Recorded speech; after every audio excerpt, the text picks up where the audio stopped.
బడి దేవుడి విగ్రహాన్ని చూడండి, కింది నుంచి పైకి చూడండి, మళ్ళీ పైనుంచి కిందికి చూడండి. దేవుడిని చూడడం అంటే అది. దేవుడిని చూసినప్పుడు ఎప్పుడు కళ్ళు మూసుకోకూడదు. ఎప్పుడు కళ్ళు మూసుకోవాలో తెలుసా? పాదుకల కోసం శటకోపం మీ శిరస్సు మీద పెడతారు, అప్పుడు కళ్ళు మూసుకుని మనస్సులో శ్రీ మహావిష్ణువు యొక్క పాదాలు నీ శిరస్సు మీద ఉన్నట్టుగా భావించాలి. ఆ భావించడం కోసం కళ్ళు మూసుకోవాలి, లేకపోతే పని. అదేదో ఊరికే శటకోపం వెండిదో బంగారందో ఇతరదో గుమ్మటం తీసుకొచ్చి పెడుతున్నారు అనుకోకూడదు. ఆయన పాదాలవి హిరణ్య గర్భాది సురాసురాణం అని చదువుతారు అక్కడ ప్రత్యేకంగా మంత్రం. దేవతలంతా గౌరవించే పాదాలంటే మరి ఆ పాదాలు మన శిరస్సు పెడుతారు, అందుకే వాటిని పాదుకలు అంటారు.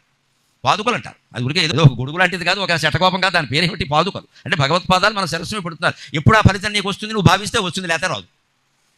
అది చూడగానే ఇది ఎవరు చేయించారంటే దీనికి బంగారంతో నేను చేయిస్తాను ఎంత అవుతుంది, ఈ మాటలు కాదు, ఎంతసేపు నువ్వు చేయించిపోయినా ఒకటి. అక్కడ అది బంగారపుదా ఇత్తడిదా రాగిదా అనవసరమైన విషయం. అది భగవంతుడు పాదుక. భగవంతుడు పాదుక బంగారం ఏమిటి రాగి ఏమిటండి?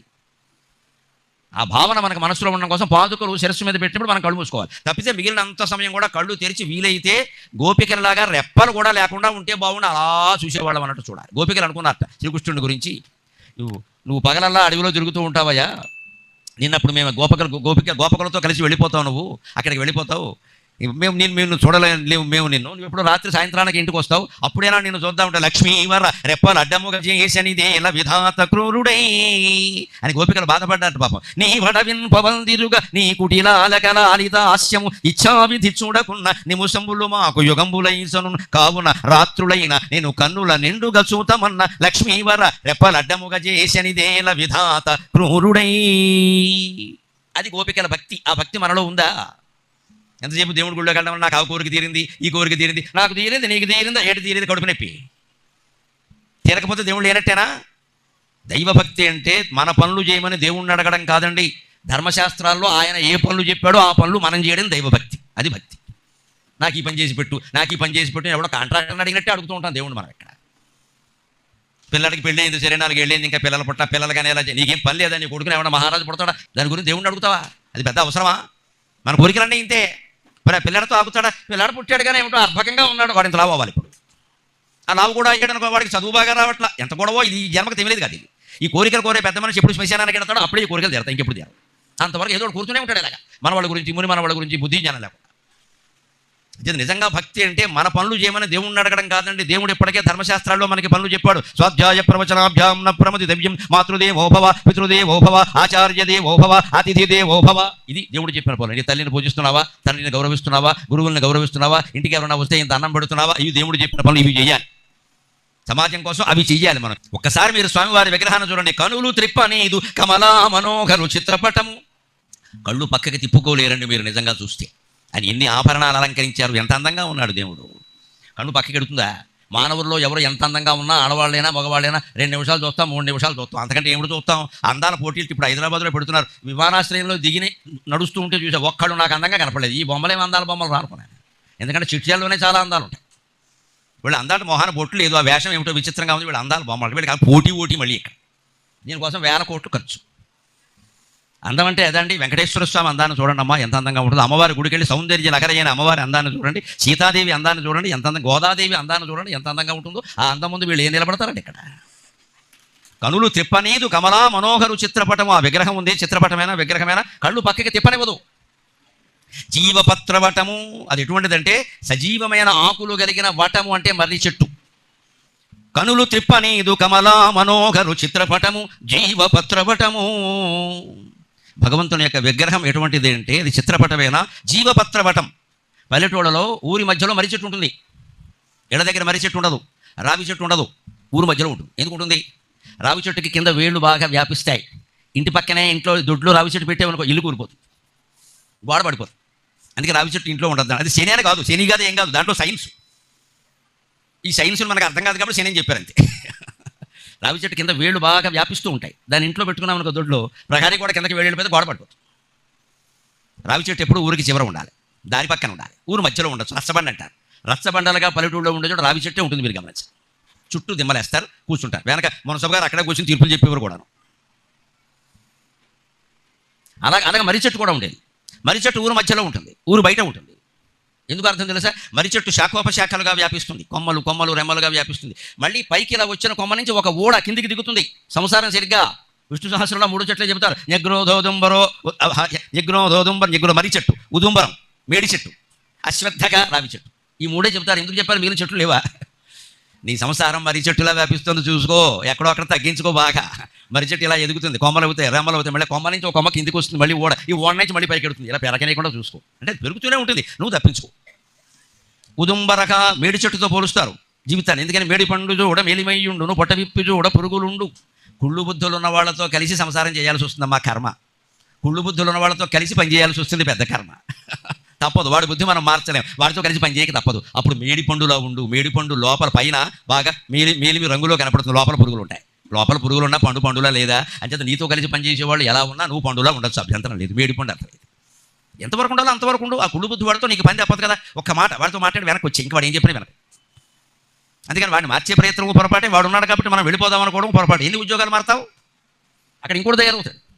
ఇదే నేర్చుకోవాలి. ఊరికి పారాయణ చేసి కూర్చోడం కదా. మర్రి చెట్టు నిగ్రోధం, ఇది మన ఇది చెట్టు రావి చెట్టు, మరి మేడి చెట్టు రావి చెట్టు. రావి చెట్టు ఎందుకు చెప్పారు? రావి చెట్టుకి ప్రదక్షిణ చేయమని. రావాకులు మీరు గమనించండి, గాలి అయిపోయినా కూడా ఇలా ఆడుతూ ఉంటాయి. అంత చంచలం జీవితం, అంత చంచలం ఆయుర్దాయం, అంత చంచలం భోగం, అంత చంచలం భాగ్యం. దయచేసి వీటిని నమ్ముకోవద్దు. అది రావి చెట్టు ప్రదక్షిణ. జీవితం రావి చెట్టు లాంటిది, మర్రి చెట్టులా పెరుగుతుంది, రావి చెట్టులా చంచలమైంది. కాబట్టి నువ్వు మేడి పండులా బతకడం నేర్చుకుంటే హాయిగా ఉండగలుగుతావు. వైకుంఠంలో విష్ణువు ఉన్నట్టే. నిగ్రోధో ఉదుంబరో అశ్వత్థక చాణూరాంధ్ర నిషూదనక అంటే అర్థం. అంచేత నిజంగా నువ్వు భగవంతుడి యొక్క విగ్రహాన్ని చూడగలిగితే అది జీవపత్రవటము, సజీవమైనటువంటి ఆకులు శాశ్వతంగా కలిగిన మర్రి చెట్టు వెంకటేశ్వర స్వామి యొక్క విగ్రహం. అప్పుడు మన సంసారం మర్రి చెట్టులా పెరిగినా పర్వాలేదు. ఎందుకంటే భక్తి శాఖోపశాఖలుగా ఎంత విస్తరిస్తే అంత మంచిది. సంసారం విస్తరించకూడదు కానీ, సంపదలు విస్తరించకూడదు కానీ భక్తి విస్తరించవచ్చు. ఎంతైనా పర్వాలా, ఎంత పెరిగితే అంత మంచిది. జీవపత్రవటము కనులు త్రిప్పనీదు కమలా మనోహరు చిత్రపటము. జీవపత్రవటము వెయ్యి పడగలందు వెంకటేశుండునై, వేయి పడగలందు విశ్వనాథుండునై, శంఖ చక్రములను సాకునది. స్వామివారు ఎక్కడ పడుకుంటున్నారో గమనించండి. వైకుంఠంలో 1000 పడగలున్న ఆదిశేషుల మీద పడుకుంటాడు. అందుకే అక్కడ శేషవాహనం ఏర్పాటు చేశారు. పావుల మీద పడుకోవడం ఏంటండి? మనకి స్వామివారు సందేశం ఇస్తున్నారు, ఒరే ఒక్క పావును చూస్తే నువ్వు కంగారు పడతావు, నేను 1000 పడగలు నా అరిశేషుల మీద పడుకుంటున్నాను రా, నాకు ఎలా నిద్ర పడుతుంది. అలాగే ఇంట బయట పావులు ఉన్నా సరే పడుకోవడం నేర్చుకోని చెబుతున్నాడు. ఎందుకని నీ దృష్టి దాని మీద లేకపోతే దాని దృష్టి నీ మీద పడదు. పాము ఎప్పుడూ మనిషిని చంపదు, దానికి చంపాల్సిన అవసరం లేదు. ఎందుకంటే పాము నరమాంసం తినదు, మాంసాహారి కాదు పాము. మాంసం తిన్నా ఎలకనో కప్పనో తింటుంది కానీ మనల్ని తినదు. మన ఎందుకు కరుస్తుందండి? మనం కనపడినా అలికిడైనా దానికి వినపడి తెలిసి భయం వేసి కరుస్తుంది. అంతకంటే పాము భయపడి మన కరుస్తుంది కానీ దానికి మన వల్ల ఏం ఉపయోగం లేదు. మన కాటేసినా విషం ఎక్కించినా దానికి కలిసి వచ్చేది ఏం లేదు. మన మాంసం దానికి ఎక్కదు, మనం దానికి ఆహారం కాదు. దాని భయం కొద్దీ అది. అందుకని పాము దృష్టిలో మనం పడకుండా ఉంటే, మన దృష్టిలో పాము లేకుండా ఉంటే పాముల మధ్యలోనే ఉండొచ్చు హాయిగా. అందుకే స్వామివారు పాముల పక్క మీద పడుకుంటాడు. శాంతాకారం భుజగ శయనం. నాకు ఎప్పుడు నవ్వుస్తూ ఉంటుంది ఈ మాట విన్నప్పుడల్లా. పాముల మీద పడుకున్నవాడు శాంతంగా ఎలా ఉంటాడు రా బాబా? శాంతాకారం ఇంటూ భుజగ శయనం. శాంతంగా ఉండేవాడు ఎవడో పాముల మీద పడుకోలేడు. పాముల మీద పడుకున్నవాడు శాంతంగా ఉండడు. కానీ పాముల మీద పడుకుంటూ కూడా శాంతంగా ఉంటున్న మన శ్రీ మహావిష్ణువు మనకు అన్ని విధాలా ఆదర్శం, అన్ని విధాలా ఆదర్శం. నీ బతుకు పాముల పక్క అయిపోయినా సరే నువ్వు శాంతంగా ఉండొచ్చు, నన్ను నమ్ముకో, నేను చూసుకుంటాను కదా. ఎందుకు వచ్చిన కూడా ఒక్క సంవత్సరానికి ఇంత ఏడుస్తున్నావు, 16,000 సంవత్సరాలు చేశాను, భాగవతం చదువుకొని చెబుతున్నాడు.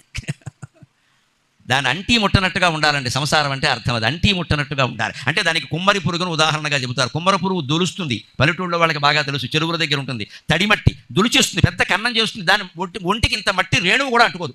దాని భగవంతుడు దాన్ని ఏం ప్లాస్టిక్ శరీరం పెట్టాడు, ఒక్క రేణు అంటుకోదండి, దులిచేస్తుంది. మన ఊరికే మట్టి నేల మీద ఇలా వేలు కాదు కాలు పెట్టినా అంటుకుపోతుంది వెంటనే. ఆ కుమ్మరి పురుగు కన్నం తొలిచినట్టే నువ్వు సంసారంలో ఉండాలి అంటారు. కుమ్మరి పురుగు మామూలుగా కన్నాలు తొలవడం కాదు. ఇవాళ పత్రికల్లో చూసి ఆశ్చర్యపోయాను నేను. అమెరికాలో కాలిఫోర్నియాలో 2000 ఏళ్ల బట్టి ఉన్న చెట్లు ఒక 100-200 కూలిపోయాయి ఈ మధ్యన. అమెరికాలో కాలిఫోర్నియా రాష్ట్రంలో 2000 ఏళ్ల బట్టి ఉన్నాయి ఆ చెట్లు, వాటి వయస్సు అని వరుసగా కూలిపోతున్నాయి. వాళ్ళు మనకు మళ్ళీ ఊరుకోరండి, దేవుడికి కోపం వచ్చింది, ఈ పిచ్చి నమ్మకాలన్నీ ఉండవు, అదేమిటని పట్టుకున్నారు వాళ్ళు. మొత్తం పరిశోధన చేసి కింద చూస్తే తెలిసింది ఏమిటో తెలుసా? ఆ చెట్ల కింద ఉండేటువంటి మట్టిని మొత్తం కుమ్మరి పురుగులు తొలిచేసి, అంత శక్తి ఉంది కుమ్మరి పురుగుకి. దాని వేళ్ళు కూడా తొలిచేసే, చెట్టు వేళ్ళు కూడా. దాంతో చెట్టు కూలిపోయింది. ఇప్పుడు దానికి మందు కనిపెట్టారు వాళ్ళు, ఇక ముందు చెట్లైనా కాపాడుకుందామని. అలా ఎప్పటికప్పుడు శ్రద్ధ చేస్తే మనకి ఉపాయాలు దొరుకుతాయి. భగవంతుడి మీద భారం వేసి మన పని మనం చేస్తే అన్ని సమస్యలకి పరిష్కారం దొరుకుతుంది. అదే 1000 పడగల్లో వెంకటేశ్వర స్వామిలాగా విశ్వనాథుడిలాగా ఉండగలగడం. ఎందుకని శంఖచక్రములను సాకున్నది. స్వామివారి యొక్క కుడి చేతిలో చక్రం, ఎడమ చేతిలో శంఖం అన్ని రక్షిస్తాయి. ఈ శంఖం ముందు ధ్వని, ఆ ధ్వనితోనే మన పాపాలు దూరం అయిపోతాయి. ఇంకా ఉంటే చక్రం ఉంది ఇక్కడ, మన జోలికి వచ్చిన వాడి సంగతి చూడడానికి చక్రం కూడా ఉంది ఇక్కడ. ఆ శంఖ చక్రాలు వెంకటేశ్వర స్వామి యొక్క ప్రత్యేకత ఏమిటంటే ఎప్పుడూ ధరించి ఉంటాడు ఆయన. అప్పుడు రాత్రి కూడా తీసి పక్కనట్టే మళ్ళీ. ఇతర దైవాలు వేరు, వెంకటేశ్వర స్వామి వేరండి. మీరు గమనిస్తే శివుడు శివలింగాకారంలో ఉంటాడు, కూర్చున్నాడో పడుకున్నాడో మనకి తెలియదు, పార్వతీదేవికి తెలియాలి. రామచంద్రమూర్తి పట్టాభిషేకంలో ఉంటాడు, ఎప్పుడు కూడా హనుమ సీత లక్ష్మణ భరత శత్రుఘ్న సమేతంగా ఉంటాడు. మనం ఏదన్నా ఒక విజ్ఞప్తి చేస్తే నాకు ఈవేళ చాలా బిజీగా ఉందయ్యా రాజకీయాల్లో మంత్రివర్గ ప్రమాణ స్వీకారం అనుకోవచ్చు. శ్రీకృష్ణ స్వామి ఏమంటాం, ఆయనకి 16,000 సంవత్సరాలు మన కోరిక తీర్చడో ఎక్కడ గొడవ, నేనే పడలేకపోతున్నాను నువ్వేమిటయ్యా అంటాడు. వినాయకుడిని అడిగామనుకో, కూర్చున్న చోటు నుంచి లేవడం కష్టంగా ఉంది, నీ కోరిక ఏం తీర్చమంటావు, స్థూలకాయంతో నేను ఇబ్బంది పడుతుంటే అంటాడు. అలా కాకుండా మన కోసం శంఖచక్రాలు ధరించి రాత్రింబగళ్ళు నిలబడి నేను కాపాడుతానని ప్రతిజ్ఞ చేస్తున్న ఏకైక దైవం శ్రీ వెంకటేశ్వర స్వామి. నేను మీకోసం ఉన్నా, ఇదిగో నిలబడి ఉన్నాను స్టాండింగ్. అసలు కూర్చుంటే కదా ఆయన కూర్చోడే, వెంకటేశ్వర స్వామి కూర్చున్న విగ్రహం ఉండదు అక్కడ, ఎప్పుడూ నిలబడమే. భక్త రక్షణ కోసం నేను నిలబడి ఉన్నా, ఇదిగో శంఖచక్రాలు ధరించి ఉన్నా, రెడీగా ఉంది, చెప్పు వేసేస్తా అంతే. అంత రక్షణ కలిగిస్తాడు కాబట్టి ఆయన నమ్ముకుని ఉంటే మనకి శంఖచక్రములను సాకునది. అలాగే చక్రానికి ఆయనకు బాధ్యత పెట్టాడు. ఏమిటో తెలుసా, అంబరీషోపాఖ్యానంలో చెబుతారు. అంబరీషుని దుర్వాసుడు ఏడిపించుకుని తింటుంటే చక్రం అడ్డొచ్చింది. వెంటనే దుర్వాసుడు భయపడి అంబరీషుని అడగడం మానేసి కైలాసానికి వెళ్ళాడు. నేను కేశవుడు శివకేశవుడు ఇద్దరు ఫ్రెండ్స్, క్లోజ్ ఫ్రెండ్స్ అయ్యా, మేము అలా ఒకరికొకళ్ళు యుద్ధాలు పెట్టుకోమన్నాడు. బ్రహ్మదేవుడిని అడిగాడు, ఆయన మా నాన్నగారయ్యా, మా నాన్నగారితో నేను ఎందుకు యుద్ధం చేస్తా అన్నాడు. చివరికి వైకుంఠానికి వెళ్ళాడు దుర్వాసుడు. వెళ్ళి విష్ణుమూర్తి కాళ్ళ మీద పడి చక్రం నన్ను సంహరిస్తుంది రక్షించమంటే, పెద్ద జగన్నాటక సూత్రధారండి, ఇంత డ్రామా ఆర్టిస్ట్ ఇంకొకడు ఎవడో ఉండడు. ఆయన ఎవరో తెలుసా, రక్షించమని దుర్వాసుడు కాళ్ళ మీద పడితే వెంటనే చక్రం ఏది, లక్ష్మి చక్రం ఏదే, ఏం తెలియనట్టే బాబు, చక్రం లేదు అని. అయ్యయ్యో దుర్వాస, ఎప్పుడో 10 ఏళ్ల క్రితం చక్రానికి ఒక మాట చెప్పానయ్యా, నా భక్తులకి ఎక్కడైనా ఆపద వస్తే నేను నిద్రపోతున్నా సరే మెరుగుగా ఉన్నా సరే నాకు చెప్పాల్సిన అవసరం లేకుండా నువ్వు నా చేతి నుంచి వెళ్ళిపోయి వాడిని రక్షించమని చెప్పాను, అందుకని వెళ్ళిపోయింది, నన్నేం చేయమంటావు అని. పెద్ద డ్రామా ఆర్టిస్ట్ ఈయన. దాంతో వణికాడు అంబరీషుడు. దుర్వాసుడు అయ్యి బాబోయ్ ఆ చక్రానికి చెప్పేశాడు ఆయన. అందుకే గజేంద్ర మోక్షంలో కూడా ఆర్తి వినపడగానే కదిలాడండి భగవంతుడు. ఆర్తం కీర్తి సరోవరే మకర సంక్రాంతం. ఆ గజేంద్ర మోక్షం కావ్యాన్ని భాగవతంలో చదివినప్పుడు నాకు ఆశువుగా ఒక శ్లోకం పలికింది, ఎంత దయ్యయ్యా, ఎంత దయ్యయ్యా. అలా భక్తుడు ఆర్తితో పిలవగానే వెళ్ళిపోతావా? ఎవరైనా వస్తారా? పోలీసులు రావాలన్నా కొంత సమయం పడుతుంది, 108 అంబులెన్స్ రావాలన్నా కొంత సమయం పడుతుంది. జగ్గైపేటలో ఉందండి, సిటీలు రాలేదట. విష్ణుమూర్తి రావడానికి సమయం ఉండదండి. నేరుగా నీ ఇంట్లోనే దిగుతాడు, నేరుగా నీ ఆపద మీదే కాలు పెడతాడు ఖచ్చితంగా. అంతగా భగవద్ రక్షణ ఉంటుంది. ఎలా ఉంటుందంటే, ఆర్తం కీర్తి సరోవరే మకర సంక్రాంతం భయాత్రాతుం ద్రాక్ పవనాశనేంద్ర శయనాద్ధావంతం ఆత్మప్రభం. ఆర్తం కీర్తి సరోవరే మకర సంక్రాంతం భయాత్రాతుం ద్రాక్ పవనాశనేంద్ర శయనాద్ధావంతం ఆత్మప్రభుం దృష్ట్వా కామదిరేక్షణ స్మరతి హే స్వామిన్, కామదిరేక్షణ స్మరతి హే స్వామిన్ వదేత్యర్థితక స్వామిన్ వదేత్యర్థితక కించిత్ కుంచిత వామలోచన సఖీరుద్ధక కించిత్ కుంచిత వామలోచన సఖీరుద్ధక హరిపాతునగా అని. నాకు ఈ స్వామిని వర్ణించడానికి తెలుగు పద్యం కూడా సరిపోదురా అని సంస్కృతంలో శ్లోకం చెప్పే పరిగెట్టు. ఆర్తం కీర్తి సరోవరే మకర సంక్రాంతం. గజేంద్ర మోక్షం కథ సారాంశం గమనించండి. స్వామివారి ముందు రాలేదు. గజేంద్ర మోక్షణం ఘట్టంలో ఓ 40 పద్యాలు ఉంటాయి ప్రార్థన చేసినవి. మొదటి పద్యం అప్పుడు రాలేదు, రెండో దానికి రాలేదు, చిట్ట చివరిలో వచ్చాడు.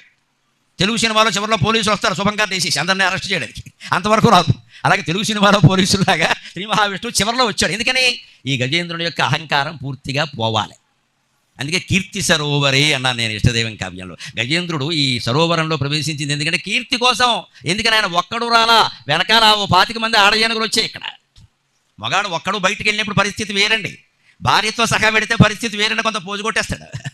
ఒక్కడు వెళ్ళాడనుకో ఎవరు మామూలుగా వెళ్ళిపోతాడు, పెద్ద పోజు కొట్టాడు, మామూలు బట్టలు వేసి కడతాడు. భార్యతో సహా వెళ్ళాడనుకో ఆవిడికి నచ్చే బట్టలు వేసి కడతాడు, తన గొప్పతనం చూపించడం కోసం ప్రయత్నిస్తాడు, గేర్ మారుస్తాడు, యాక్సిలరేటర్ మారుస్తాడు, 5వ గేర్ పెడతాడు, ఆకాశంలో పెడతాడు బండి. ఎందుకంటే భార్యకి తన పెద్ద మొగాడని తెలవాలి కదా, అక్కడికి తెలియనట్టు. ఏ మనిషి అయినా అంతే, 10 మందిలో డబ్బా తన ప్రతిభ చూపించాలనుకుంటాడు. భార్య ముందు ఇంకా ఇప్పుడు వాళ్ళ ఇంట్లో నన్ను సరిగ్గా గౌరవించట్లేదు, అప్పుడప్పుడు ఏమండి అనుకున్నా నువ్వని కూడా సంతోషించి ఈ మధ్య ఒరే అని కూడా మొదలెట్టారు కొత్త పెళ్లి కూతురు. నమశివాయ.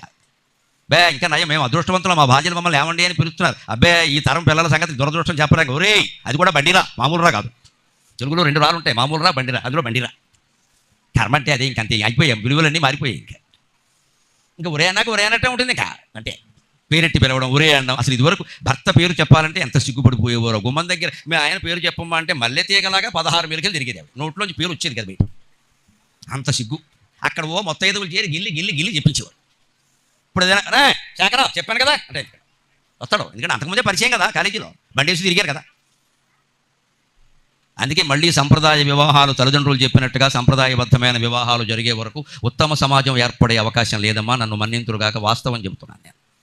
ఎవరి పెళ్లి కొడుకుని వాళ్ళు ఎంచుకుని, ఎవరి పెళ్లి కూతురుని వాళ్ళు ఎంచుకుని తల్లి తండ్రి ఊరికే దిష్టి బొమ్మల్లాగా మిగిలితే ఈ సంబంధాలు ఇలాగే ఉంటాయి. అంత మాత్రం చేత సంప్రదాయబద్ధ వివాహాలన్నీ సక్రమంగా ఉన్నాయంటే ఉండకపోవచ్చు. 90% బాగుంటాయి, 10% బాగుంటావు. కానీ ప్రేమ పెళ్లిళ్ళ వ్యవహారాల్లో 10% బాగుంటాయి, 90% విఫలం. పైగా హత్యలు, పేపర్లో వార్తలు చూడ హత్యలు జరుగుతున్నాయి. నచ్చకపోయి పొడి చేస్తున్నారు, మనిషిని పట్టుకున్నారు, భర్త లేదు భార్య లేదు, పొడి చేస్తున్నారు, చంపేస్తున్నారు. ఎందుకు వస్తుందండి ఇదంతా? లక్ష్మీనారాయణ మధ్య ఉండేటువంటి అనుబంధం మన దగ్గర ఉందా? వాళ్ళ అనుబంధం ఏమిటో ఇందులో చెబుతున్నాం మనం. కీర్తి సరోవరై గజేంద్రుడు ఈ పని ఎందుకు చేశాడు అంటే మీరు ఆలోచించండి ఒకసారి కదా. దాహం వేసి చెరువులో దాహం వేసి దిగడానికి చెరువులో దిగక్కలేదండి. చెరువు గట్టు నిలబడి ఆయన తొండ ఉంది ఇక్కడ 5 HP మోటార్ ఒక్కసారి చెరువులో పెడితే మొత్తం చెరువులో ఆగిగాడు. చెరువులో దిగడం ఎందుకండి? దాహం వేసి దిగలేదు, నాటకం అది. దాహం వేసి దిగినవాడు ఏనుగు దిగక్కలేదు. ప్రతి ఏనుగు చెరువులో దిగుతుంది. గట్టు నుండి తొండం అందులో పెడితే మొత్తం వచ్చేస్తుంది. దాని దాహం తీరదా? దాహం అనేది చిన్న కారణం. అసలు కారణం ఏమిటంటే ఈ ఆడాళ్ల ముందు తన గొప్పతనం ప్రదర్శించాలి. ఇదే కీర్తి సరోవరం అంటే. ఆర్తుడయ్యాడు. కానీ కీర్తి సరోవరం కారణంగా మనలో కూడా కొంతమంది బాగా డబ్బున్న వాళ్ళు ఉంటారు, ధర్మంగానే ఉంటారు. సరిపోదో, డబ్బు ఉంటే సరిపోదండి, పెళ్ళం బిడ్డలతో సుఖంగా ఉంటే సరిపోదండి. ఎవడో వస్తాడు పొద్దున్నే ఒక ఇద్దరు వచ్చి కూర్చుని మీరు చిట్యాలకు ప్రెసిడెంట్ అవ్వాలండి, అయితే కానీ నా మనస్సుకి శాంతి లేదంటే వీడు 10 ఎకరాలు అమ్మితే కానీ వాడికి శాంతి లేదు. అది విషయం. ఇలా కబుర్లు చెప్పే వాళ్ళ విషయంలోనే పెద్దవాళ్ళు జాగ్రత్తగా ఉండాలి. వాడు ఎందుకు వచ్చాడు పొద్దున్నే ఇంటికి? ఉప్మా తినిపోవడానికి కాదు నాయన, ఊరంతా నిన్ను అలర చేయడానికి వచ్చాడు వాడు. ఎంతసేపు ఆడెవడో ఉండడం ఏంటంటే వాళ్ళ క్యాస్ట్ ఒకటి పెడతారు ఇక్కడ. మనకు ఆంధ్రప్రదేశ్లో ఇది గోల కదా, ప్రతిదానికి క్యాస్ట్. ఎంతసేపు వాళ్ళేనండి మన కులంలో మీరే ఉన్నారంటాడు, ఈయనంత లాభ అయిపోతాడు ఇక్కడ. వెంటనే ఇంకా పంచాయతీ సర్పంచ్, అక్కడి నుంచి ఎంపీటీసీ, జడ్పీటీసీ, అక్కడి నుంచి ఎమ్మెల్యే, ఇక అన్ని మారిపెడతారు. చివరికి సర్వాంగక్షవరం అయిపోయింది ఇక్కడ. ఇదే కీర్తి సరోవరం. నీకు డబ్బు ఉంది కదా, 25 ఎకరాల పొలం ఉంది కదా, సుఖంగా ఉన్నావు కదా, ఉండొచ్చు కదా, ఊళ్ళోకి వెళ్ళి దండం పెట్టుకోవచ్చు కదా, దాన ధర్మాలు చేయొచ్చు కదా, పండితుల్ని పోషించవచ్చు కదా, పేద వర్గాలకు దానం చేయొచ్చు కదా, సుఖంగా ఉండదు. ఊరంతా పేరు రావాలి, రాజకీయాలు చేరాలి, మట్టి అయిపోవాలి కదా. ఈ కీర్తి అనే సరస్సులో మునిగే ప్రయత్నం చేస్తే గజేంద్రుడికి పట్టే యోగమే మనకి పడుతుంది. అప్పుడు ఆయన ఏం పట్టుకుంది? మకర సంక్రాంతం. మకరం అంటే మొసలు కదా, మకర సంక్రాంతి లాగా మొసలు అంటే తాపత్రయం. నువ్వు కీర్తి కోసం పడుతున్నావు, అటువంటి నీకు తాపత్రయాలు పట్టుకుంటే కొంతమందిని పోషించాలి, రోజు ఇంటికి పిలిచి టిఫిన్లు పెట్టాలి, వాళ్ళు ఓట్లు వేసే వరకు వాళ్ళ కాళ్ళు పెట్టుకోవాలి. ఇప్పుడు ఓట్లు వేసే కూడా పట్టుకోవాలి. వాడు వచ్చి అడుగుతున్నాడు ఇక్కడ, రోడ్డే లేదే, ఏం చేస్తున్నావు అంటాడు ఇక్కడ. అందుకని ఏం చేసావు? ఓటుకి 5,000 6,000 ఇచ్చాం, నమశివాయ. ఇప్పుడు వాడికి అడిగే హక్కు లేదు, మనకి మొత్తం శవరమైంది ఇక్కడ. మొత్తం వ్యవస్థ ఎందుకు నాశనం అయిందండి? కొందరు మనుషుల కీర్తికాంక్ష వల్ల నాశనం అవుతుంది. ఆ కీర్తికాంక్ష మనలో లేకుండా చేసుకుంటే మన డబ్బు ఉన్నంతలోనే ఖర్చు పెట్టి గ్రామానికి సేవ చేస్తాం. దానివల్ల కీర్తి ఎలాగో వస్తుంది. నువ్వు రాజకీయాల్లో చేరాల్సిన పని లేదు ఇక్కడ. నువ్వు చేరినందువల్ల అది బాగుపడేది ఏం లేదు, నువ్వు చెడిపోవడం తప్ప. అందుకని కీర్తి సరోవరంలో మకర సంక్రాంతం మొసలు పట్టుకుంది. ఆయన అరిచాడు. ఎప్పుడు వచ్చాడు? నానానేక పయూధములు వనములోనను పెద్ద కాలంబు సన్మానింపన్ అని పద్యాలు పడినప్పుడు రాలేదు. ఎందుకంటే అప్పుడు సాత్విక అహంకారం, రాజసాహంకారం, తామసాహంకారం అన్నీ ఉన్నాయి వాళ్ళు. అందుకని రాలేదు ఆయన. ఎప్పుడు వచ్చాడు? అన్నీ అయిపోయాక లవక్కింతయు లేదు, ప్రాణము విలోలం, ధైర్యము విలోలం వయ్యి ప్రాణంబులు ఉంటావులు చెప్పి అన్నప్పుడు వచ్చాడు. అంటే భగవంతుడు ఎప్పుడు ఆదుకుంటాడండి? ఇంకా నేనేదో అహంకారం ఇలా ఉన్నా అలా ఉన్నా అని ప్రదర్శించినంత కాలం ఆయన రాడు. కానీ నా వల్ల కాదు తండ్రి, నీవే తప్పని తప్పరం వెరుగ మనింపన్గదే దీనుని రావే ఈశ్వర కావవే వరద సంరక్షించు భద్రాత్మక అని ఒక్కసారి ఆర్తితో పిలవగానే వెంటనే ఆయన 1000 పడగల శయ్యమించి కిందికి దూకాడు. అది భగవంతుడు కావాల్సింది. ఆర్తి కావాలి, హృదయ చిత్తశుద్ధి కావాలి. వాడు అరుస్తున్నాడు అంటే ఒక్క పిలుపు చాలు, ఒక పిలుపులో పిలిచితే పలుకుతావట లెక్క. అది ఖచ్చితంగా అలా వస్తాడు ఆయన. అనుమానం వెళ్ళ అలా పెడుతుంటే నేను ఇక్కడ చమత్కారం చేసే లక్ష్మీనారాయణ మధ్య సరసం ఎలా ఉంటుందో. లక్ష్మీదేవికి అనుమానం వచ్చింది, ఎంత అర్జెంటుగా పరిగెట్టేస్తున్నాడని. ఆవిడ ఎందుకంటే వదతి హే స్వామిన్ కామదిరక్షణ స్మరతి హే స్వామిన్ వద. ఏం బాబు వెంటనే పరిగెడుతున్నావు, రాత్రి పగలు లేకుండా 16,000 మంది అయ్యారు, సరిపోలేదా? ఇంకెవరైనా పెళ్లి చేసుకుని వస్తావా అని అడిగింది ఆవిడ. అనుమానం. ఆవిడది ఏం చేయమంటావు? ఎందుకంటే వెంకటేశ్వర స్వామి, విష్ణువు, రాముడు లాంటి వాళ్ళు కాదు, శివుడు లాంటి వాళ్ళు కాదు, ఏకపత్ని నివృత్తులంగా ఉండడానికి. ఈయనకి అప్పటికే 16,000 అయ్యారు, శ్రీదేవి భూదేవి. ఏమో ఆవిడ అనుమానం. ఆవిడది మరి భూలోకానికి వెళ్ళి చిట్యాల్లో ఒక అందమైన స్త్రీ నా గురించి తపస్సు చేసింది, డోంట్ థింక్ అదర్వైజ్. ఏమనుకోక లక్ష్మి, నేను తప్పనిసరి పరిస్థితుల్లో పెళ్లి చేసుకోవాల్సి వచ్చింది, గరికపాటి నరసింహరావు గారి దగ్గర నుండి చేయించేశారంటే నేనేమి పోవాలి? ఇదే ఆయన చెప్పేవన్నీ. అందుకని పాపం లక్ష్మీదేవికి అనుమానం వచ్చి, స్వామి ఎవరైనా అందగత్తి నిన్ను తలుచుకుందా, కిందకెళ్ళిపోతున్నావు, పరిగెట్టేస్తున్నావు అర్ధరాత్రి అంటే ఎప్పుడు ఇదే గొడవ, నీకు నాకు భక్తులు ఉండరా, ఎంతసేపు నాకు ఇదే వ్యామోహమా అని ఆవిడ అర్థితే, కించిత్ కుంచిత వామలోచన సఖీరుద్ధక. అనుమానంతో కన్ను కొంచెం వంచి కించిత్ కుంచితమైన ఎడమ కంటితో నీ కేసి చూస్తూ నిన్ను అడుగుతుంది లక్ష్మీదేవి. ఆ లక్ష్మీదేవికి ఏం సమాధానం చెప్పాలో చెప్పకుండానే నువ్వు భక్త రక్షణ కోసం పరిగెడుతున్నావే స్వామి. అటువంటి హరికి పాతునగా, ఆర్తత్రాణ పరాయణుడైన అటువంటి మహాత్ముడు మన్ని కాపాడునుగాక అని మనం ప్రార్థన చేయాలి. ఇప్పుడు ఇంకా ఎక్కువ కాపాడాలి. ఎందుకని? కలికాలం ఎలా ఉందండి? ఈ కలికాల సంగతులనేమని చెప్పను, తృప్తి లేని డబ్బా కలికాలమిద్ది. ఈ కలికాల సంగతులనేమని చెప్పను, తృప్తి లేని డబ్బా కలికాలమిద్ది. చెరవాణులు కాలమునెల్ల మృంగు చికాకుల కాలమిద్ది. చెరవాణులు కాలమునెల్ల మృంగు చికాకుల కాలమిద్ది. చురకత్తుల మధ్యన యాత్ర సాగు హైజాకుల కాలమిద్ది. చురకత్తుల మధ్యను యాత్ర సాగు హైజాకుల కాలమిద్ది. మనసా హరిపాదముల ఆశ్రయింపుమా. ఈ కలికాలంలో మన బాధలు ఎన్ని రకాలుగా ఉన్నాయో చూడండి. వాటినే నేను పద్యంలో పెట్టి స్తుతి రూపంలో చెప్తున్నా. ఈ కలికాల సంగతులనేమని చెప్పను, స్వామివారికి ఆ నివేదన చెయ్యాలమ్మా. ఇంట్లో కష్టాలున్నా, బయట కష్టాలున్నా, సమాజంలో కష్టాలున్నా చెప్పుకోవలసింది భగవంతుడికి మాత్రమే. ప్రార్థనలు ఫలిస్తాయి. ఎప్పుడూ ప్రార్థనను అనుమానించవద్దు. ప్రయత్నానికి ముగింపు ఉంటుంది, ప్రార్థనకి ముగింపు ఉండదు. అందుకని ఈ కలికాల సంగతులనేమని చెప్పను. ఈ కలికాలంలో విషయాలని ఏం చెప్పమంటావయ్యా? తృప్తి లేని డబ్బా కలికాలమిద్ది ఎవరిని పలకరించండి. 100 కోట్లు ఉన్నవాడు కూడా సంతృప్తి లేదండి. వేళ పెళ్లి సంబంధాలు చూస్తున్నామంటే ఎలా మాట్లాడుతున్నామండి? ఏ కంపెనీలో పనిచేస్తున్నారు, ఏ ఉద్యోగం చేస్తున్నారు, ఎంత జీతం, ఇంకేదైనా అడుగుతున్నారా? అసలు మగపిల్లాడి తల్లులు తండ్రులు కూడా ఎలా తయారయ్యారో తెలుసా? మీ అమ్మాయి ఉద్యోగం చేస్తుందా? ఉద్యోగం చెయ్యాలమ్మా ఖచ్చితంగా. ఈవేళ ఆడపిల్లల తల్లిదండ్రులు ఏమో ప్యాకేజీ ప్యాకేజీ ప్యాకేజీ, మగపిల్లల తల్లిదండ్రులు ఏమో మీ అమ్మాయి జాబ్ చేస్తోందని అంటే టెక్ మహీంద్రా అన్న. టెక్ మహీంద్రా ఎందుకు? ఇన్ఫోసిస్ ఇంకా బాగుంది కదా. ఇంకా బాగుండమంటే డబ్బే. అంటే అమ్మాయి జీవితాంతం ఉద్యోగం చేయాలి. మళ్ళీ తీరా ఉద్యోగం చేసి ఎప్పుడో అమ్మాయి కష్టపడి 6 7 ఇంటికి వచ్చా ఏంటో ఈ కాలంలో కోడళ్ళు అత్తగారికి సేవ చేయట్లేదు. మరి ఇంత ఉద్యోగం చేసాక నీకు సేవలా చేస్తారు? బుద్ధి ఉందా లేదా? డబ్బుండే కోడలు కావాలి, కట్నాలు బాగా ఇవ్వాలి, పొలాలు రాయాలి, ఇల్లు రాయాలి, మళ్ళీ ఉద్యోగాలు కూడా చేయాలి. ఇద్దరు కలిసి హైదరాబాద్లో మకాం పెట్టాలి, వీరైతే అమెరికాలో మకాం పెట్టాలి. అయిందిగా భాగవతం. వాడు మొత్తం సంఖ్యలు వేసి పంపిస్తున్నాడు అందరూ. ఇక్కడ వెళ్ళండి, ఇప్పుడు ఏం పెడతారు అమెరికాకి? వాడు మొత్తం జైలుకి వెళ్ళి సంఖ్యలు వేసి పంపిస్తున్నాడు ఇక్కడ. ఇక నుంచి అమెరికాకి ఎవరిని పంపకుండా నా ప్రవచనం పట్ల, నా మాటల పట్ల మీకు గౌరవం ఉంటే ఇక్కడ పుట్టిన వాళ్ళు ఇక్కడే పెరగాలి, ఇక్కడే వ్యవసాయం చేసుకోవాలి, ఇక్కడ సంపదను అభివృద్ధి చేయాలి ఖచ్చితంగా. ఒక్కళ్ళకి చప్పట్లు కొట్టాలి అనిపించదు, నచ్చదు, నాకు తెలుసు. మీకు ఎవరికి నచ్చదు. అమెరికాకి వెళ్ళిపోండి, ఓటు సంపాదించుకోండి అంటే ఈ అని కొడతాను ఇక్కడ. నాకు అది నచ్చదు. నాకేమిటో కానీ ప్రజలకు నచ్చని మాటలే చెప్పడం నాకు నచ్చుతుంది. ఎందుకంటే అది ధర్మం. మొత్తం మనం అంతా వెళ్ళి అమెరికాలో కూర్చోబట్టే దరిద్రం వచ్చిందండి అక్కడ. ఈ కుటుంబాన్ని పలకరించిన మీ అబ్బాయి ఎక్కడ అమెరికా, మీ అమ్మాయి ఎక్కడ ఆస్ట్రేలియా, నువ్వెందుకున్నావు ఇక్కడ పని లేక. ఇది గొప్ప. ఈసారి నేను ఖచ్చితంగా చెప్తున్నా, పేరెంటంలో ఎవరైనా సరే మా అబ్బాయి అమెరికాలో ఉన్నాడు, ఇక్కడేం ఉద్యోగం దొరకలేదా, గత్యంతరం లేదా అని అడగండి. అప్పుడు మారతాయి. అంత కర్మే వచ్చింది అనండి. అంతే, అంత కర్మే వచ్చింది, ఇక్కడ ఏం లేదా అనండి. అప్పుడు మానేస్తాను.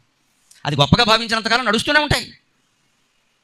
16 ఏళ్ళు 17 ఏళ్ళు నిండకుండా అమ్మాయిలను అబ్బాయిలను చదువుకు కూడా అక్కడికి పంపిస్తాం, ఉద్యోగాలు కాదు. మళ్ళీ వాళ్ళ ప్రవర్తనల గురించి, శీలాల గురించి మనమే మాట్లాడతాం. ఎలా ఉంటారండి? How is it possible? ఎలా సాధ్యం? ఆలోచించండి. 18 ఏళ్ళ అమ్మాయిని మీరు అమెరికా పంపిస్తారా? అమ్మాయి నీతిగా నియమంగా కుదరదమ్మా. అది అక్కడ సంస్కృతి కాదు. అది అక్కడ ఏం నేర్చుకోవాలో అవే నేర్చుకుంటారు. మన ఇంట్లో ఉంటే వేరు, పెద్దవాళ్ళు చూస్తారు, పిల్లవాళ్ళు చూస్తారనే భయం ఉంటుంది. అక్కడెవడో చూస్తారండి. మగ ఆడ మొత్తం చెడిపోతారు అనుమానం. ఎందుకంటే వాడికి 3 పెళ్ళిళ్ళు 6 శోభనాలు, వాడు బతుకంతా అంతే. అమెరికా వాడు బతుకు అదే ఇక్కడికి వచ్చింది. వివాహ బంధాన్ని వాళ్ళు గట్టిగా భావించారమ్మా. ఇవాళ మా విడాకులు, రేపు విడాకులు. అమెరికా సంస్కృతి అది ఇప్పుడు దిగుబడిపోయింది ఇక్కడ. అది పోవాలంటే, ఈ కలికాలం మారాలంటే మనం హిందూ ధర్మం, సనాతన ధర్మం ప్రకారం కట్టుబడి ఉండాలి ఖచ్చితంగా. ఎంత డబ్బు ఉన్నా సరిపోవడానికి పెళ్లి చూపుల్లో రావాల్సింది డబ్బు ప్రస్తావన కాదు. నేను చెప్పే మాట గుర్తు. మీ అబ్బాయి మాట కట్టుబడి ఉంటాడా? మీ అబ్బాయి మా అమ్మాయి తప్ప వేరే ఆశ లేకుండా ఉంటాడా అని ఆడపిల్ల తల్లిదండ్రులు అడగాలి. మీ అమ్మాయికి కాస్త అన్నం వండడం వచ్చినా, అత్తమామలను చూసుకుంటుందా, ఉమ్మడి కుటుంబంలో కూడా ఇమ్మడగలదా, కాస్త ఓపిక ఉందా, ముందు బొట్టెట్టుకుంటుందా అని ఈ అత్తగారు అడగాలి ఖచ్చితంగా. అప్పుడు సంసారాలు బాగుంటాయి. అసలు ఆ మాటే అడగరు, అసలు ఆ మాట ఉండదు ఇక్కడ. ఎంతసేపు డబ్బులు, ప్యాకేజీలు, దేశాలు అంతే ఇక్కడ. ఇంకా సంసారాలు ఎక్కడ నిలబడతాయి? ఏ సంప్రదాయం, ఏ ఆచారాలు లేకుండా. అంటే ఈ డబ్బు ఆకలి అనేది ఉందే, ఎన్ని డబ్బాలు అనంతన్నా తీరేది కదండి.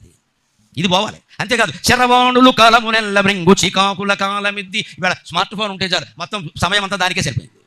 పగలంతా దానికే సరిపోయింది. ఇంట్లోనే ఉంటారు 2 మనుషులు, ఈ చివర ఒకరు కూర్చుంటారు, ఆ చివర ఒకరు కూర్చుంటారు, ఎవరి ఫోన్లో వారు ఉంటారు. అంత సమయం అవసరం అండి? అది లేకుండా మనం బతకలేమా? ఇక్కడ ఉన్నవాళ్ళు, నా వయసు వాళ్ళు ఎవరికైనా ఫోన్ ఎలా ఉంటుందో తెలుసునా అండి? ఎవరికైనా అసలు ఎప్పుడైనా మాట్లాడారా? ల్యాండ్ ఫోనే కదా మన బతుక్కి. అది కూడా హాలు మధ్యలో మాట్లాడాలి. హాలు మధ్యలో ల్యాండ్ ఫోన్ ఉండి మాట్లాడిన రోజుల్లో ఇన్ని గొడవలు లేవండి. ఎక్కడ అందరి ప్రవర్తనలు, అందరి శీలాలు బాగున్నాయి. అమ్మాయిలు అబ్బాయిలు అందరూ తిన్నగా ఉన్నారు. ఎందుకో తెలుసా? హాల్లో మాట్లాడాలి, అన్ని బయటపడిపోతాయి, కొంపలంటుకుపోతాయి. ఇప్పుడు మొత్తం ఇలా ఫోన్ రాగానే డాబా మీద గడిపే గుసుగుస్ అయిపోయింది. ఇక్కడ వెంటనే డిలీట్. కూతురు ఏం చేస్తుందో తండ్రికి తెలియదు, భార్య ఏం చేస్తుందో భర్తకు తెలియదు, భర్త ఏం వ్యవహారాలు నడిపిస్తున్నాడో భార్యకి తెలియదు. ఎవరు ఫోన్ వాళ్ళదే, ఎవరి సంసారం వాళ్ళదే. ఒక ఇంట్లోనే 3 సంసారాలు. ఎవరు మాట్లాడడానికి ఏమైనా ఫోన్లో చూద్దామంటే లాక్. అది బ్రహ్మదేవుడు కూడా లాక్ రాలేదు. ఏదో ఇలాగెత్తారు, అలాగెత్తారు, సంక్రాంతి ముగ్గులన్నీ వేస్తారు దాని మీద. మొత్తం ఏమో నడిచిపోతే చివరికి అయిపోయాక, ఎప్పుడో కొంపలు అంటుకుపోయాక, అమ్మాయో అబ్బాయో కనపడకుండా పోయాక, అయ్యమో అబ్బో ఇంత మోసం చేస్తారు. ఫోన్ ఇచ్చాక అలాగే చేస్తారు. అందుకే చరవాణులు కాలమునెల్ల మృంగు చికాకుల కాలం ఇది. స్మార్ట్ ఫోన్ మన జీవితాన్ని మింగేసింది. భగవద్భక్తి, మీరు అష్టోత్తరనామాలు చదువుతున్నారు, సహస్రనామాలు చదువుతున్నారు, విష్ణు సహస్రం చదువుతున్నారు, గోవిందనామాలు చదువుతున్నారు. ఇవన్నీ చదవడం కాలక్షేపం కాదండి. స్మార్ట్ ఫోన్ కాలక్షేపమా? ఆ స్మార్ట్ ఫోన్ కాలక్షేపం పోయి సహస్రనామాల కాలక్షేపం రావాలమ్మా. అప్పుడు సమాజం బాగుంటుంది ఖచ్చితంగా. అప్పుడు సమాజం బాగుంటుంది. అది యువతరానికి కూడా మనం నేర్పాలి ఖచ్చితంగా. చురకత్తుల మధ్యన యాత్ర సాగు హైజాకుల కాలమిద్ది. నగాక మనం చూసాం కదా, దేశాన్ని చూద్దామని పెడితే తుపాకులు పెట్టి బెదిరించి కాల్చి పారేశారమ్మా. నువ్వు హిందువా కాదా అని అడిగి మరీ కాల్చి పారేశారు. ఎవడు తాను కాదని కులాన్ని మతాన్ని అబద్ధం చెప్పలేం కదా, మనం అవమానంగా భావిస్తాం దాన్ని. వెంటనే కాల్చి పారేశారు. ఇక ఎక్కడికైనా యాత్రకు వెళ్ళగలమా? ఇవాళ సరదా కాశ్మీర్ వెళదామన్నా కూడా ఈ మధ్యన వాయిదా వేసుకున్నారు. అందుకని ఈ విషయాలన్నీ స్వామివారికి చెప్పి మనసా హరిపాదములాశ్రయింపుమా, ఓ మనసా నువ్వు హరిపాదాలు ఆశ్రయించమని కోరాలి. అంతేకాదు ఒక్క మాట చెబుతాను నేను, కేవలం గుళ్ళో మాత్రమే దేవుడు ఉండడు. గుళ్ళో విగ్రహం ఆరాధన, ఎందుకంటే గుండెల్లో ఉండే దేవుణ్ణి కనిపెట్టడానికి. నీ గుండెలో ఉన్నాడు, నా గుండెలో ఉన్నాడు, ఊరంతా ఉన్నాడు, దేశమంతా ఉన్నాడు. అడుగడుగున గుడి ఉంది, అందరిలో గుడి ఉంది, ఆ గుడిలో దీపముంది, అది ఏ దైవం. అడుగడుగున గుడి ఉంది, అందరిలో గుడి ఉంది. ఇది కేవలం సినిమా పాట అనుకోకండి. ఉపనిషత్తుల్లో ఉండే మాటను పాట రూపంలో రాశారు పూర్వ మహాకవులు. అంగుష్టమాత్ర పురుషోంతరాత్మ సదా జనానాం హృదయే సన్నివిష్టక తమక్రతు పశ్యతి వీత శోక ధాతు ప్రభావాన్ మహిమానమాత్మనక అని కఠోపనిషత్తులో ఉన్న మాటని పూర్వం సినిమాలో కూడా మహాకవులు పండితులు ఉండేవారు కాబట్టి వారు పాట రూపంలో రాశారు. భగవంతుడు మన హృదయంలో అంగుష్టమాత్రం బొటనవేలంత ఆకారంలో జీవాత్మగా ఉండేది ఆయనే. శ్రీమన్నారాయణమూర్తి వైకుంఠంలో ఒక రూపంతో ఉంటాడు, సర్వచరాచర జీవరాశుల్లో ఆత్మరూపంలో ఉంటాడు. ఆయనే కృష్ణావతారంగా, రామావతారంగా భూమిలో ఉంటాడు, అర్చావతారంగా దేవాలయంలో ఉంటాడమ్మా. అన్నీ నారాయణమూర్తి యొక్క అవతారాలే. అంతే గుళ్ళో మాత్రమే ఉండడు. అందుకే మీరు ప్రకృతిని చూసే అవకాశం ఎప్పుడు వచ్చినా బయటకు వచ్చి వాయువుని స్పృశించండి. నీలి మేఘాలు చూడండి. ఇవేమైనను కాను దాగియుంటివ ప్రభో ఈ నీలి మేఘాలలో, ఇవేమైనను దాగియుంటివ ప్రభు ఈ నీలి మేఘాలలో, నీ వాత్సల్యము కానిపించును ప్రభు నీహారకరాలలో, నీ వాత్సల్యము కానిపించును ప్రభు నీహారకరాలలో. భావోద్వేగము పద్యరూప కవితా బంధ ప్రబంధం బగున్, భావోద్వేగము పద్యరూప కవితా బంధ ప్రబంధం బగున్. ఈవే నీ పదపద్మముంచుమిక, ఈవే నీ పదపద్మముంచుమిక నా హృత్పద్మకోశంబునన్. భగవంతుడిని మన హృదయంలో పాదం పెట్టమని మనమే ప్రార్థన చేయాలి. అంటే బయటికి వెళ్ళినప్పుడు మనం మేఘాలను చూసాం, నల్లని మేఘాలు చూడగానే వెంకటేశ్వర స్వామి గుర్తు రావాలి, శ్రీకృష్ణుడు గుర్తు రావాలి, శ్రీరాముడు గుర్తు రావాలి. ఎందుకని నీలమేఘశ్యాముడు అంటారు.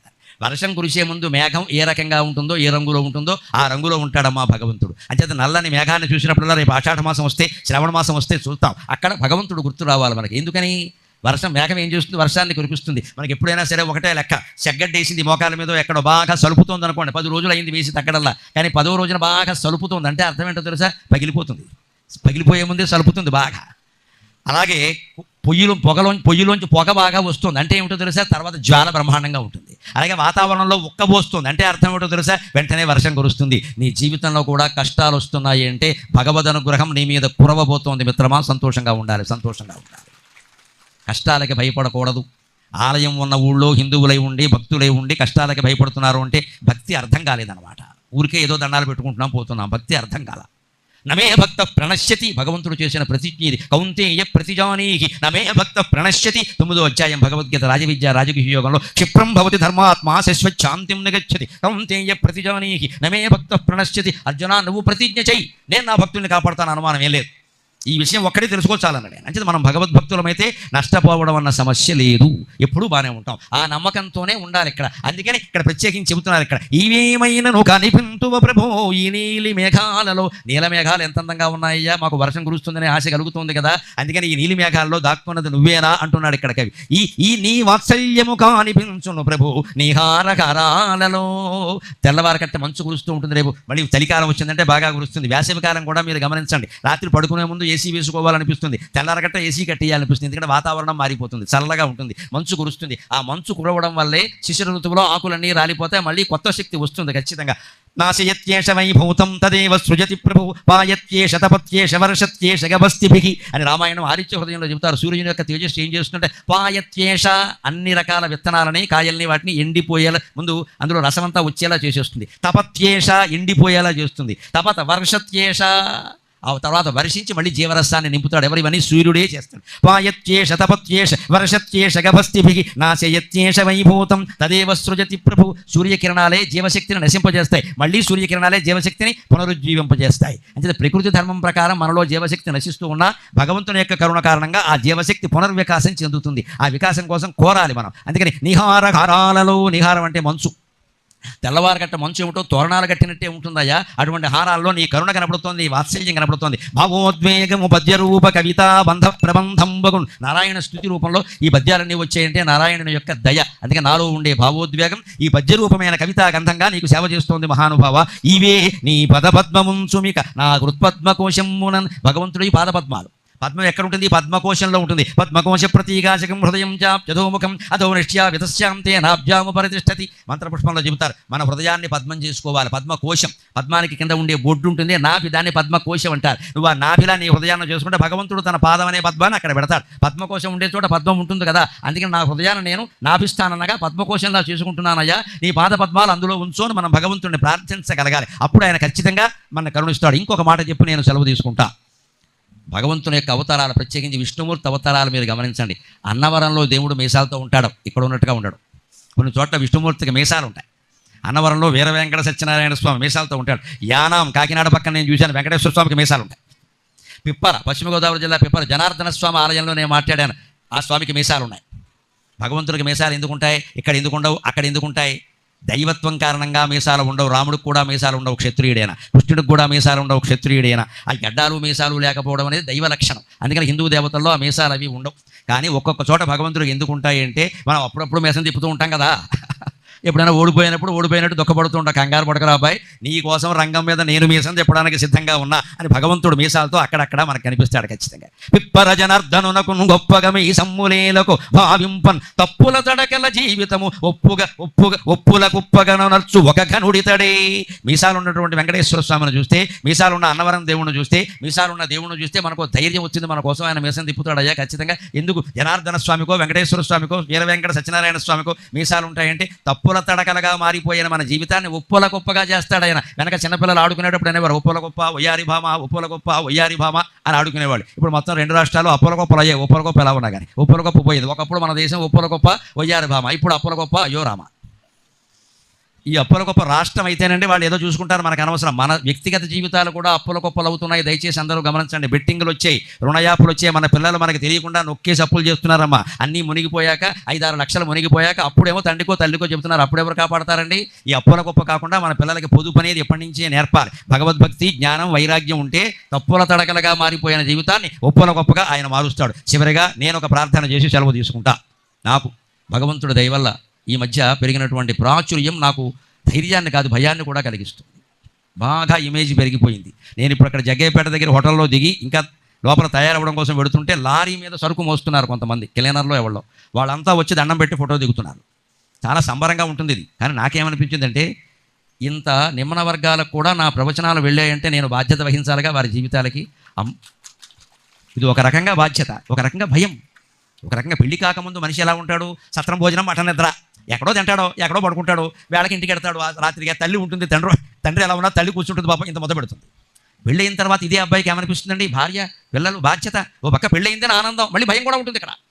నాకు ఇటీవల 2-3 ఏళ్ల బట్టి ఈ మధ్యన కలుగుతున్న ఒక భయం ఏమిటంటే, స్వామి నా నెత్తి మీద ఎంత బాధ్యత పెడుతున్నావయ్యా? పండితులు కాదు, పామరులు కూడా, లారీల మీద మూటలు మోసేవాళ్ళు కూడా, గురువు గారు మీకు నమస్కారం అండి, మీ వీడియోలు వింటున్నామండి అంటే నేను ఎంత జాగ్రత్తగా మాట్లాడాలి?